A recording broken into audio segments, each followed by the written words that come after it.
Hello， 大家好，欢迎来到诅咒生存系列，我是幻夜雅翔。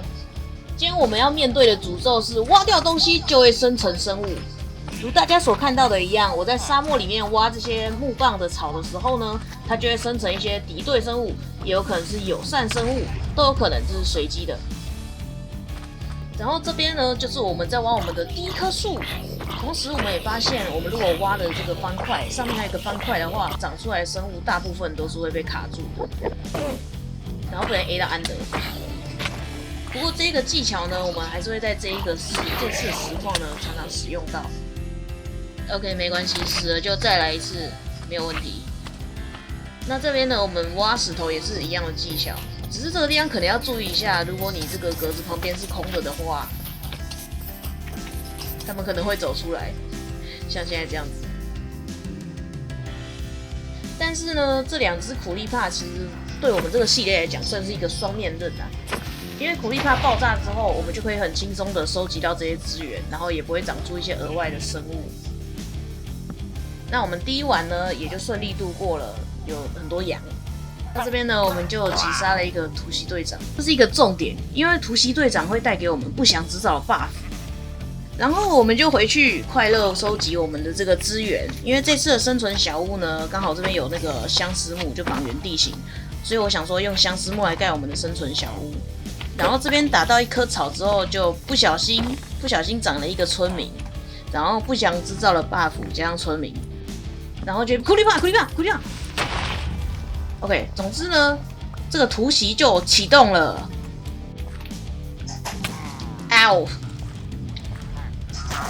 这边抬头一看，居然是4个这个突袭队的人，然后我才发现，怎么好像有突袭？不然我本来想说，如果只是一个的话，搞不好是刚刚就是不然打到什么东西，然后召唤出来的。结果他居然是一整队的突袭，然后上面已经突袭失败了，就是那个村民已经 GG 了。不过他本来就活该。那这个地方呢，因为就是我们刚刚那张床还有那个工作台都还在原地。所以我希望我们就是可以回去，然后找到把那个资源回收回来，不然我们那个床跟工作台不是白做一通。结果没想到我们绕一圈回来之后，发现他们这个队长居然就直接守在我们家，然后他们队长是卫道士。我其实很少在打突袭了，所以我不知道这件事情。那卫道士我知道他强度非常强，他就啪我就死了，没错，就像这样。不过也还好，我们这个床刚好就在旁边。所以接下来呢，就是用生命去跟他抵抗。开什么玩笑啦？怎么可能抵抗得了？所以我决定，我们这边呢，就先放弃那个工作台，我们直接把这个床带着就跑，然后地上掉的东西看能捡多少，捡了就跑。我们直接换个地方住好了，这个地方不宜居住，所以我们呢就到河的另外一边，在这里居住。这个地方，我们小心一点的话，应该是不会变得像刚刚那样。然后就因为我想要做窗户的关系，我在这里挖沙子。然后没错，我们又中头奖了，又是突袭队长，又是不祥之兆，有一点崩溃。但是其实玩到这里的时候，我没有意识到不祥之兆这个 buff 触发的条件其实是要遇到村民就会触发。我本来一直都以为是要到村庄才会触发，但其实不是这样子。那我们在打这个就是挖方块的时候呢，也有一些村民长出来。所以我当时不知道会发生那种事情，我想说，我小心一点，不要靠近村庄就没事了。但是没想到我一走回来，靠近了一个村民，然后又触发了一次这个突袭，所以就悲剧了。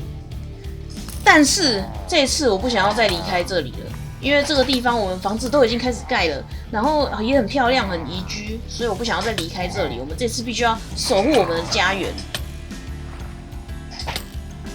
所以这边呢，就是我们唯一的斧头，然后还爆掉，我们唯一的斧头还爆掉。只是到这边我们已经用命堆来了这个胜利，用命堆出来的胜利。这边好像死了好几百遍，这个味道是刚好可以风筝它。所以我们呢又可以回来开心盖我们的房子。然后这个地方呢，我是打算盖一个就是那种普通的生存小屋，然后会有一个屋顶屋檐这样子。我这边是打算用半砖做。所以我这边就弄了一些半砖过来要铺，结果铺一铺就觉得好像，你看这样子好像2格这样好丑的感觉，有点太多格了。所以我后来又决定就是把这一行就把它挖掉，然后就又挖到了村民，然后又触发了这个突袭。我其实，在挑战开始前是没有想到我们这个突袭会这么容易，就是成为我们这次挑战最大的难点，这么容易触发。你可以同时挖到突袭队长，又挖到那个村民，然后凑在一起。我们现在就是刚开始，又没有牛奶啊什么的，所以一切就变得很困难。但总之，为了守护这个家呢，我们就是先把这个村民打死，先让突袭失败。你看这次的突袭是刷在河的对面，所以我们先敌不动我不动，应该还可以啦。先这样子，先这样子。然后这边呢，就是把苦力怕炸出来的洞填一填。然后屋檐的部分，我后来想说，我们还是用这个楼梯配半砖，也许会好看一点。所以我们这边就是用楼梯加半砖，然后做一点层次的感觉，试试看。所以呢，我们就在这个方块上面，第一圈先围这个楼梯楼梯，然后第二圈我们打算再围这个半砖，在屋顶这边上面。那这边就是把它填一填，然后上面也用半砖继续把它盖好。然后呢，我们就是要把这个边边角角把它挖掉，然后就苦力怕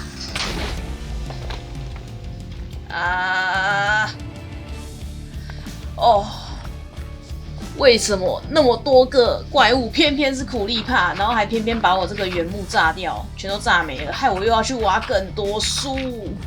所以呢，又是一阵激烈的挖树之后，我就想说，我们那个没有斧头了，要来挖点石头。结果你看这个沉尸，他手上拿的是，是钓竿，是钓竿我不知道沉尸会拿钓竿超可爱，怎么会这样？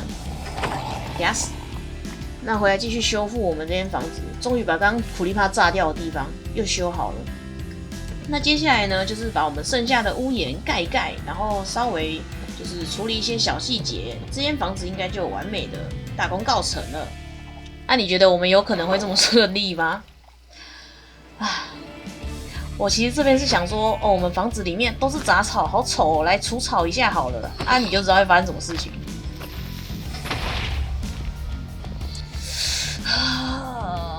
你看我这个慌乱的镜头，你有看到吗？什么都没了。所以接下来呢，就是一阵激烈的修复工程。我们要把这个洞补起来。还好刚刚苦力怕就是其他苦力怕爆炸的时候有拿到很多泥土，然后这边剩下的木头，勉强还算够了，勉强还可以。然后玻璃也还有剩，所以修起来还算 OK， 没有想象中那么痛苦，还可以，还可以。然后呢，因为刚刚被苦力怕炸掉的那个泥土变成了就是光秃秃的泥土，而不是草地。我本来整片都是草地就会很漂亮，但是因为现在变成泥土，所以就秃秃的，感觉很丑。所以这个地方呢，我就想说，毕竟我们有羊毛嘛，我们就拿羊毛做一些地毯，然后把我们的床围起来。这样子的话，应该至少总比光秃秃的好看，虽然还是有一些地方有一点秃啦。那我们这次这个生存小屋呢，就盖成功了。然后带大家看一下。我们这边呢，门前有小河，非常漂亮。进来之后，单人床，然后熔炉、工作台一应俱全，然后也有漂亮的地毯、火把，提供光源。然后我们这个房子的左边跟右边呢，都有这个窗户，其中一边的窗户呢，是可以看到对面的河岸，有突袭队长的。那么我们这次的挑战呢，我想应该就是顺利的成功了。